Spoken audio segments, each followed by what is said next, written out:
What do you think is the reason that America is such a free country? What is it in our Constitution that makes us what we are? And I guarantee you that the response I will get, and you will get this from almost any American, including the woman that he was talking to at the supermarket, the answer would be freedom of speech, freedom of the press, no unreasonable searches and seizures, no quartering of troops in hope, those marvelous provisions of the Bill of Rights. But then I tell them, if you think that a Bill of Rights is what sets us apart, you're crazy. Every banana republic in the world has a Bill of Rights. Every president for life has a Bill of Rights. Of course. Just words on paper. What our framers would have called a parchment guarantee.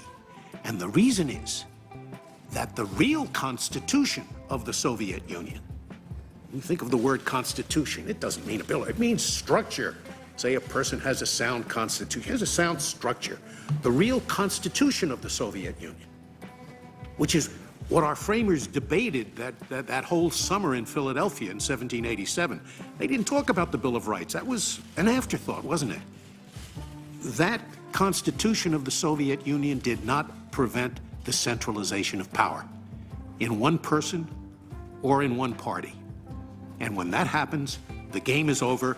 The Bill of Rights is just what our framers would call a parchment guarantee. And, you know, the Europeans look at this system and they say, well, it passes one house, it doesn't pass the other house. Sometimes the other house is in the control of a different party.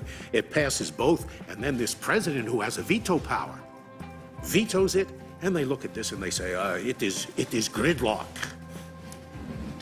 And I hear Americans saying this nowadays, and there's a lot of it going around. They talk about a dysfunctional government because there's disagreement, and the framers would have said, yes, that's exactly the way we set it up.